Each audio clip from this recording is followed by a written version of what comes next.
ओम नमः शिवाय। हर हर महादेव।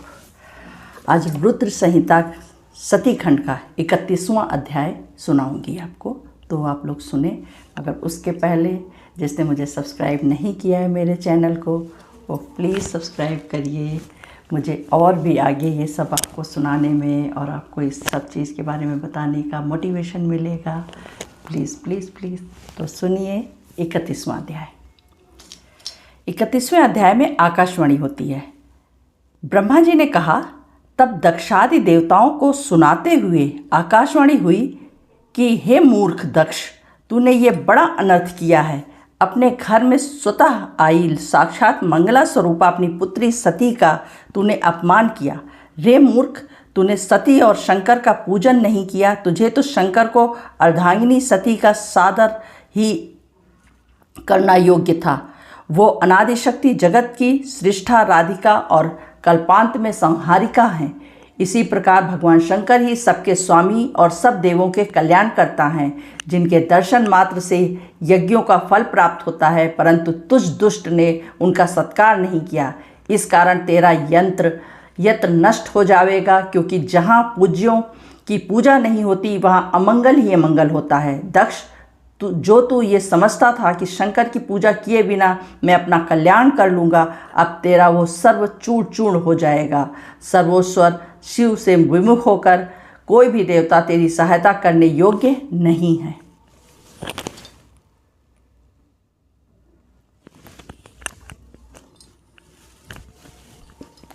बत्तीसवां अध्याय। नारद जी बोले, ब्रह्मा जी, उस आकाशवाणी को सुनकर दक्ष तथा अन्यों ने क्या किया? ब्रह्मा जी ने कहा, उस वाणी को सुनकर सभी देवता और मुनि आश्चर्य करने लगे और शिव जी की माया से किसी के मुख से एक शब्द भी ना निकला। उधर भृगु के मंत्रों से उत्पन्न भृगु गणों द्वारा भगाए गए शिव जी के गण शिव जी की शरण में गए और सती शरीर त्याग आदि का सारा वृत्तांत कह सुनाया।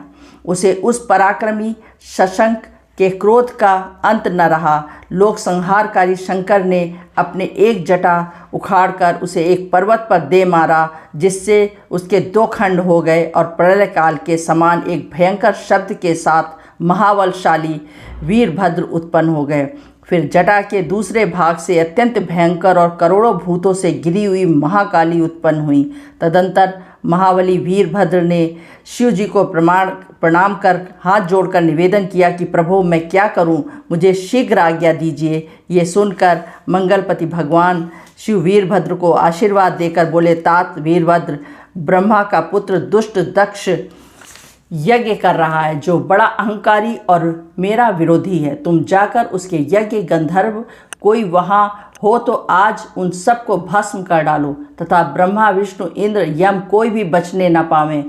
तुम्हारे वहाँ पहुँचने पर विश्वदेवा आदि तुम्हारी स्तुति करेंगे, परंतु तुम उन्हें भी भस्म करके शीघ्र ही मेरे पास चले आना।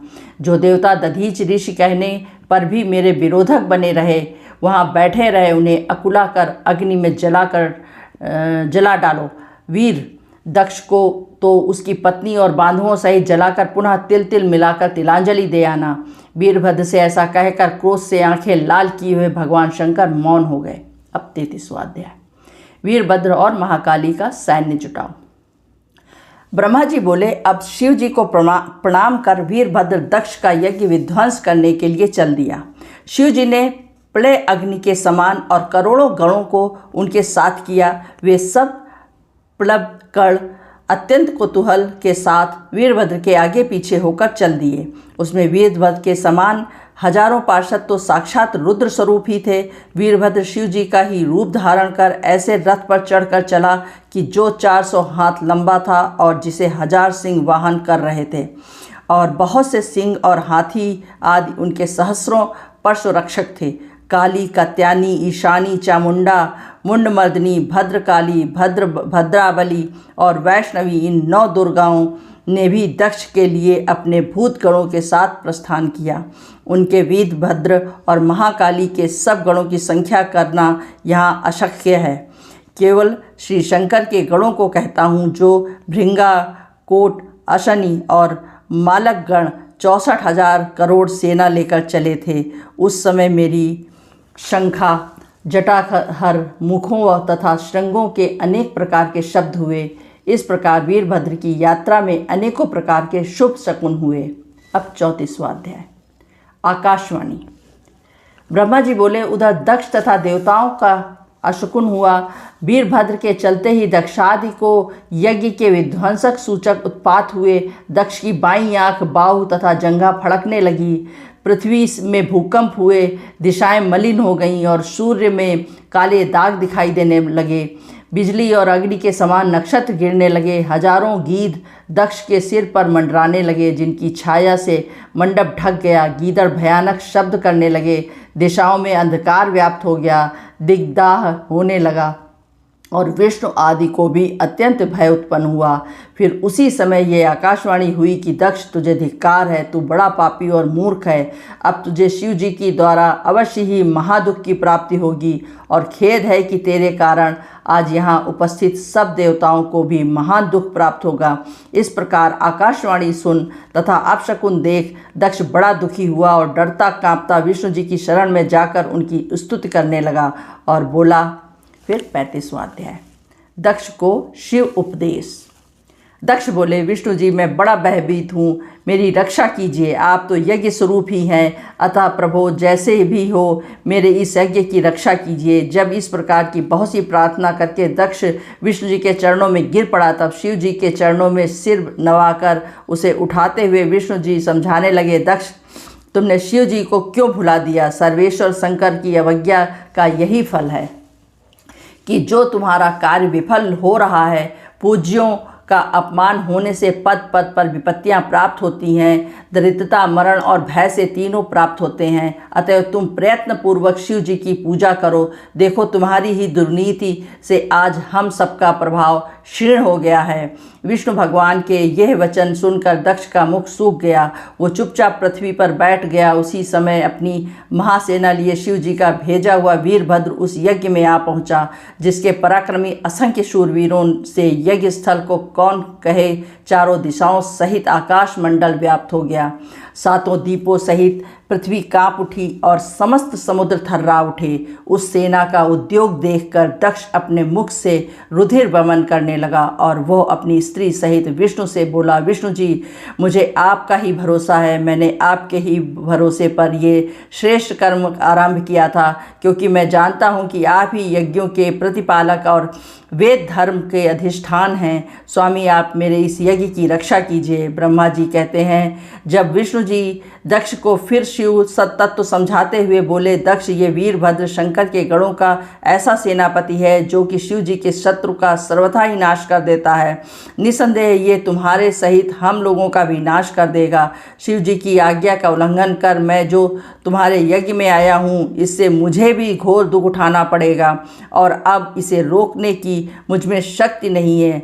अब हम यदि यहाँ से भाग जाएं तो भी ये वीरभद्र अपने आकर्षणों से हमें खींच लेगा, क्योंकि स्वर्ग, पाताल, पृथ्वी में कहीं भी वीरभद्र के शस्त्रों की गति रुक नहीं सकती और शिव जी के जितने भी गण हैं सबकी ही उतनी ही शक्ति है। विष्णु भगवान ने ऐसा कहकर ही रहे थे कि वीरभद्र अपने अजय सेना के साथ यज्ञ मंडप में आ पहुंचा। अब 36वां अध्याय दक्ष का सिर छेदन। ब्रह्मा जी बोले, उस समय इंद्र विष्णु भगवान का परिहास करके देवताओं सहित हाथ में वज्र लेकर वीरभद्र से युद्ध करने के लिए आगे बढ़ा। उनका शिवगणों से घोर युद्ध हुआ। यज्ञिक भृगु जी ने दक्ष के संतोष के लिए शिव जी के गणों का उच्चाटन किया। भूत प्रेत पिशाच पराजित होने लगे। तब ये देख वीरभद्र को बड़ा क्रोध आया और उस महाबली ने त्रिशूल ले सभी देवताओं को गिराना आरंभ किया। देवता, यज्ञ, साध, चरण सभी उनके त्रिशूल से घायल हुए। उनकी भयंकर मार से कितने ही देवता मारे गए और कितने ही भाग चले। देवताओं की भयंकर पराजय हुई। इंद्र जैसे लोकपाल को ही कठिनता से युद्ध करना पड़ा और युद्ध क्षेत्र में खड़े रहे। उसी समय अपने महावीर गणों सहित वीरभद्र ने मन से स्मरण कर इंद्रादि देवताओं से कहा, मूर्खों, तुम लोग इस यज्ञ में क्यों आए हो? अब तुम सब मेरे पास आओ तो मैं तुम्हें इसका फल दूं। इंद्र, अग्नि, सूर्य, चंद्रमा, कुबेर, वरुण, वायु, निश्रेय, यम, शेष और सभी देवताओं, आज मैं तुम्हें ऐसा फल दूंगा जिससे तुम सर्वदा के लिए तृप्त हो जाओगे। ऐसा कहकर गणों का सेनापति वीरभद्र अपने तीक्ष्ण बाणों से उन देवताओं को छेदने लगा कि जिसकी भयानक मार से सब देवता भाग गए।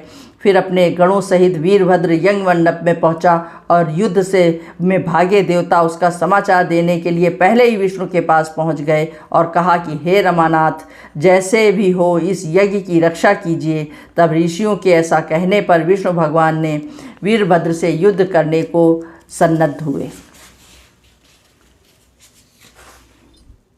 36 अध्याय का समापन हो गया।